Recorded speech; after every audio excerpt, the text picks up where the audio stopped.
अळूवडी बनवायला एक वाटण आधी बनवून घेऊ। त्यासाठी हे साहित्य इथे घेतलेले आहे। 1 चमचा धने, अर्धा चमचा जिरे, 5 ते 6 लसूणच्या पाकळ्या, 2 छोटे दालचिनीचे तुकडे, 4 ते 5 मिरे, थोडं अद्रक, 3 ते 4 हिरव्या मिरच्या आणि कोथिंबीर याचं एक वाटण बनवून घेऊ। थोडा वेळ हे बाजूला ठेवून देऊ। अळूवडी बनवायला आता इथं बेसन भिजवून घेऊ। त्यासाठी हे 2 वाटी बेसन मी इथे घेतलेलं आहे। त्यामध्ये पाव वाटी तांदळाचं पीठ टाकून घेऊ। तांदळाचं पीठ जर नसेल तर मक्याचं पीठ घेतलं तरीही चालेल। तांदळाच्या पिठामुळे वडी आणखी कुरकुरीत बनते। त्यामध्ये जे वाटण आपण करून घेतलेलं होतं ते पूर्ण वाटण टाकून घेऊ। लाल तिखट, थोडी हळद, तीळ थोडे भरपूर घ्यायचे, चवीनुसार मीठ आणि धनिया पावडर टाकून घेऊ। त्याचबरोबर या पाण्यामध्ये 1 चमचा चिंचेचा गर आणि 1 चमचा गूळ घातलेला आहे, ते सुद्धा यामध्ये घालून घेऊ। यामध्ये पाणी न घालता आधी हे असंच मिक्स करून घेऊ। हे असंच भिजवल्यानंतर गरज वाटलीस तर यामध्ये पुन्हा पाणी घालून घेऊ। हे बेसन खूप जास्त घट्ट किंवा खूप जास्त पातळ नाही भिजवायचं। बेसन जर खूप जास्त घट्ट भिजवलं तर वडी खायच्या वेळी ते घशामध्ये अटकते आणि जर पातळ असलं तर पानावर लावताना व्यवस्थित लावता येत नाही। बेसन मी इथे भिजवून घेतलेलं आहे, पण आत्ता हे थोडं घट्ट आहे। त्यामध्ये अगदी थोडं पाणी घालून घेऊ आणि ते मिक्स करून घेऊ। बेसन भिजवत असताना ते इतकंच घट्ट असं भिजवायचं, खूप जास्त घट्ट किंवा पातळ नाही भिजवायचं। हातावर जर तुम्ही घेतलं तर ते असं इझिली सुटला गेलं पाहिजे। हात न हलवता ते यामध्ये सुटलं म्हणजेच आपलं बेसन परफेक्ट भिजवलं गेलं आहे। हे बेसन भिजून तयार आहे। थोडा वेळ आपण बाजूला ठेवून देऊ। अळूवडी बनवायला अळूची ही 8 पानं मी इथे घेतलेली आहे। पानं घेताना ती या प्रकारे मीडियम आकाराचीच घ्या, खूप जास्त मोठी किंवा छोटी घेऊ नका। अळूवडी बनवायला पानं घेताना ती शक्यतो या प्रकारे पांढऱ्या डेटवालीच घ्यायची। ज्याची डेट डार्क ब्राऊन असते ती पानं घेणं शक्यतो टाळा। त्या अळूवडीचा घशाला त्रास होऊ शकते, त्यामुळे घसा बऱ्याचदा खवखवते। या पानामुळे घशाला त्रास होऊ नये यासाठी या शिरा आधी काढून घेऊ। शक्य तितक्या शिरा काढून घ्यायच्या।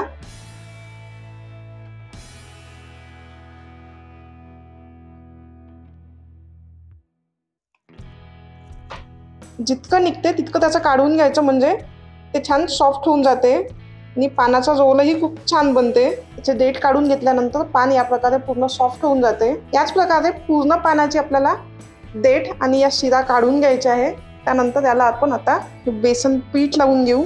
पीठ लावताना ते या प्रकारे हातानेच लावायचं आणि अगदी त्याची पातळ लेयर लावायची। त्याची एकदम पातळ लेयर लावल्यामुळे वडी एकदम कुरकुरीत बनते। याच प्रकारे या पूर्ण पानाला मिश्रण लावून घ्यायचं।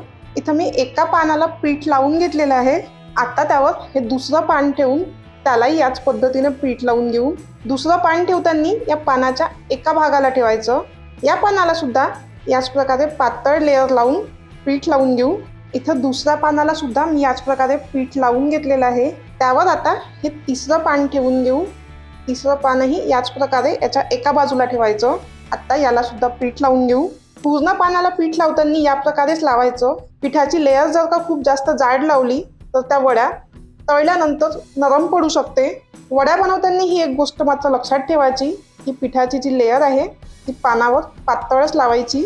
आता याच्यावर चौथं पान ठेवून घेऊ। पण चौथं पान ठेवताना ते याच्या मध्यभागी ठेवायचं, म्हणजे जसं आपण पहिलं पान ठेवलं होतं अगदी तसंच। आता याला सुद्धा पीठ लावून घेऊ। अशा प्रकारे पानं ठेवल्यामुळे त्याला पीठ लावायलाही सोपं जातं। त्या वडीला लेयरही खूप छान येते आणि त्या वड्या तेलात तळताना सुटत नाही। या 4ही पानाला मी इथं बेसन लावून घेतलेलं आहे। आता ही जी दोन्ही साईडची पानं आहे ती या प्रकारे अर्धवट फोल्ड करून घ्यायची आणि हाताने प्रेस करून घ्यायची, ज्यामुळे ती एकमेकाला व्यवस्थित चिकटते। या दोन्ही पानावर आणखी हे बेसन पीठ लावून घेऊ, ज्यामुळे त्याचा रोल चांगला बनते, रोल सुटत नाही। याच्या दोन्ही बाजूला बेसन लावून घेतल्यानंतर पानाचा वरचा आणि खालचा भाग सुद्धा या प्रकारे फोल्ड करून घ्यायचा आहे। या प्रकारे फोल्ड करून घेतल्यामुळं रोल एकसारखा बनते। यावर सुद्धा अगदी थोडं असं पीठ लावून घेऊ, ज्यामुळे वडी एकदम पक्की बसते, त्याच्या लेयर निघायला जागाच राहत नाही। आता हे एका बाजूने फोल्ड करत न्यायचं आहे आणि त्याचा रोल बनवून घ्यायचा। पण रोल बनवताना मात्र तो या प्रकारे प्रेस करत न्यायचं, त्याच्यामध्ये गॅप राहायला नको. या प्रकारेच त्याचा रोल बनवून घेऊ. हे बघा, त्याचा रोल इथे बनवून तयार आहे. रोल बनवल्यानंतर त्याला पुन्हा एकदा हाताने या प्रकारे प्रेस करून घ्यायचं. त्याच प्रकारे दुसरा रोल मी इथे बनवून घेत आहे. हा एक रोल बनवायला इथे आपल्याला 4 पानं लागलेली आहे. पानं तुम्ही तुमच्या आवडीनुसार 2 किंवा 3 पानं घेऊनही हा रोल बनवू शकता. सेम याच पद्धतीने हा दुसरा रोल सुद्धा मी इथे बनवून घेतलेला आहे. आज अळूवडी आपण 2 पद्धतीने बनवत आहोत, वाफवलेली आणि बिना वाफवलेली. त्यासाठी हा एक रोल आधी आपण वाफवून घेऊ आणि दुसरा रोल न वाफवता त्याच्या तशाच वड्या बनवून घेऊ. अळूवडी वाफवायला या कढाईमध्ये पाणी ठेवलेलं आहे. त्यावर ही स्टीमरची प्लेट ठेवून घेऊ. या प्लेटला मी तेल लावून घेतलेलं आहे आणि त्यावर हा रोल ठेवून हा रोल आपण 10 ते 12 मिनिटं वाफवून घेऊ. त्यासाठी त्यावर झाकण ठेवून देऊ. एक रोल आपण वाफवायला ठेवला आहे आणि हा दुसरा रोल आपण न वाफवता तळणार आहोत. त्यासाठी आधी याला कट करून घेऊ. त्याला या प्रकारे चाकूने कट करायचं आहे. कट करताना मात्र अगदी छोट्या छोट्या त्याचे स्लाइस करायचे आहे, खूप जास्त मोठं नाही करायचं. त्याला या प्रकारे खालीपर्यंत कट करत न्यायचं. पूर्ण वड्या त्याच प्रकारे कट करून घेऊ. एक रोल कापून त्याच्या इतक्या वड्या इथे बनवून घेतलेल्या आहे. आता आपण या आधी तळून घेऊ. वड्या कापायच्या आधीच तेल गरम करायला ठेवलेलं होतं. तेल इथं गरम झालेलं आहे. मीडियम गरम तेलातच या वड्या सोडायच्या आहे. या प्रकारे तेलामध्ये बसते तितक्या वड्या एका वेळी सोडायच्या. वड्या तेलात टाकल्यानंतर लगेच त्याला पलटवायचं नाही आहे, तर अर्धा मिनिट त्याला असंच शिजू द्यायचं. त्यानंतर त्या पलटवायच्या. आता अर्ध्या मिनिटांनी या वड्या आपण पलटवून घेऊ. या प्रकारे छान आलटून पलटून अशा 2 ते 3 मिनिटं तळून घेतल्यानंतर छान खमंग आणि कुरकुरीत अशा या वड्या इथे बनवून तयार आहे. वड्या आता तेलाच्या बाहेर काढून घेऊ. त्यासाठी ते या प्रकारे चाळणीत काढून घेत आहे, ज्यामुळे त्यातलं एक्स्ट्रा तेल जे आहे ते निघून जाते. याचप्रमाणे या पूर्ण वड्या तळून घ्यायच्या. ही बघा, छान कुरकुरीत अशी ही वडी इथे बनवून तयार आहे. त्याचं टेक्स्चर पाहूनही लक्षात येते की वडी छान आणि एकदम कुरकुरीत अशी बनलेली आहे. ही बिना वाफवलेली अळूवडी इथे बनवून तयार आहे. यालाच धोप्याची वडी असंही म्हणते व यालाच विदर्भातील काही भागात पोथीच्या पानाची वडी असंही म्हणतात. हा व्हिडिओ तुम्ही कुठल्या भागातून बघत आहात आणि तुम्ही याला काय म्हणता हे व्हिडिओ खाली कमेंट्स करून नक्की सांगा. 10 ते 12 मिनिटं वाफवून घेतल्यानंतर रोल इथे शिजून तयार आहे. गॅस आपण बंद करून देऊ. रोल शिजला की नाही हे जर चेक करायचं असेल तर त्यामध्ये या प्रकारे चाकू टाकून बघायचा. तो आतपर्यंत गेल्यावर सुद्धा क्लीन बाहेर येते, म्हणजे रोल शिजलेला आहे. रोल आता स्टीमरच्या बाहेर काढून पूर्णपणे थंड करून घ्यायचं आहे. त्यानंतरच त्याचे काप करायचे आहे. वाफवून घेतलेला हा रोल पूर्णपणे थंड करून घेतलेला आहे. आता याचे काप करून घेऊ. त्यांनी ते या प्रकारे छोटे छोटेच करायचे आहे. रोल पूर्णपणे वाफवून घ्यायचा, नाहीतर त्याचे लेयर दिसत नाही. रोल पूर्णपणे थंड करून झाल्याशिवाय त्याचे काप करायचे नाही. हे बघा, वडी किती मस्त अशी दिसत आहे. वडी कापत असताना ती या प्रकारे पूर्ण खालीपर्यंत नीट कापायची. या पूर्ण वड्या मी इथे कापून घेतलेल्या आहे. आता आपण या वड्या तळून घेऊ.